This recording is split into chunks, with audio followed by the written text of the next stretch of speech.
The blood had already dried on my collar when the bailiff asked if I needed medical attention. I didn't. Not anymore. Her husband's fists had made sure of that. A cracked rib, swollen cheekbone, 2 nights in the hospital, 3 days away from my kids, and one text from her. Stay away from us. Not him, us. She'd picked her side. I replied with one word. Done. But I wasn't. Not really. That courtroom was cold, flatteringly sterile, white walls, dry air. Everyone pretending they cared about the truth. I watched her sit next to him. Her nails were red. So was the memory of her mouth the last time she kissed me goodbye. My kid sat behind them. My son wouldn't look at me. My daughter tried. Her eyes asked the question she couldn't say. The judge said, "Any final statements before I make my ruling?" And I stood up. Not to beg, not to fight, just to speak.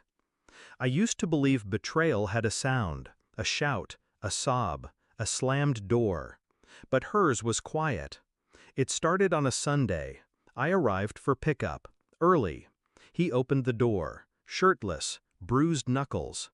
I didn't even make it to the porch before he struck me. "You don't belong here anymore," that's all he said. She was behind him, didn't flinch, didn't stop him, just watched. Later in the ER, they asked if I wanted to press charges, but I said no. Not because I was afraid, because I needed them to feel safe, complacent, so I could see clearly. Because something didn't sit right, not just the assault, not just the cowardice, something deeper. My son had stopped calling me Dad. My daughter's stories no longer included me. Their drawings, the one she used to hang on the fridge, had someone else in my place. She said it was just adjustment, that I should let go, that this was healthy. But lies always feel like kindness when they're coated in soft words. I didn't scream, didn't argue. I started watching, listening. Every time I saw them, I took mental notes. Her new husband brought my daughter to dance class. She clung to his arm like it was hers to begin with. At a school event, my son refused to sit next to me. When I asked why, he said, "Mom says you get angry too easily." I've never raised my voice at my children, not once.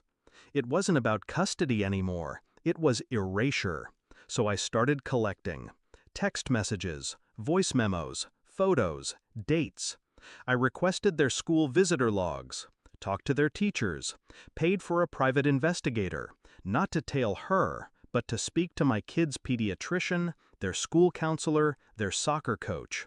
Patterns emerged, subtle, vicious, manipulation dressed as protection, lies told in bedtime stories, a new narrative being written where I'd never existed at all. I sent off for a court-ordered communication review, family forensic therapist. What came back was damning. Not just alienation, but coercion, emotional conditioning. My kids were being taught to forget me, systematically, methodically, lovingly. 2 days before the hearing, I received the report. 67 pages, cold, precise, and devastating. Her new husband had been encouraging the children to call him Dad. She'd told the school to call him the primary father figure, told the therapist I was emotionally unstable, said I refused to let go even though I was dangerous. They didn't know I'd requested the therapist, didn't know I'd installed cameras, legally, during one of my last visits, didn't know I'd recorded the conversation where she admitted, laughing, that she was just making things easier. When I printed the evidence and placed it in the manila folder, I felt nothing.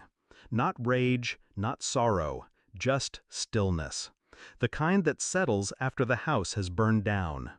In court, after the judge asked if anyone had anything to add, I stood, handed the folder to the bailiff.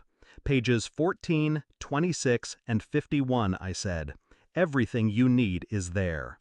The judge skimmed, then read, then stopped speaking altogether. My ex-wife's face drained. Her husband leaned forward like he could read faster if he breathed harder. The courtroom was silent, except for one soft sound, her whisper. "You kept all this?" I turned to her, not angry, just empty. I just didn't stop watching, while you were erasing me. Then I walked to my kids, kneeled, looked them in the eyes. "I never left you," I said. "You were taken." Then I sat down, didn't look back. The judge awarded joint custody, mandatory family therapy, supervised visitation for him. My ex didn't cry. She stared at me like she'd just seen a ghost walk out of a grave she thought was sealed. I walked out without a word. My hands hurt, not from fists, from restraint. She'd tried to erase me with silence, with half-truths and bedtime poison. But I'd weaponized her peace, used her comfort against her, not with vengeance, with truth and patience. The final line of the report echoed in my mind. The children have been coached to forget their father. But children remember more than we think, so I'll wait. Not for her, not even for justice, just for the day they remember who I was and who she made me become. Because the worst revenge is being right in the end.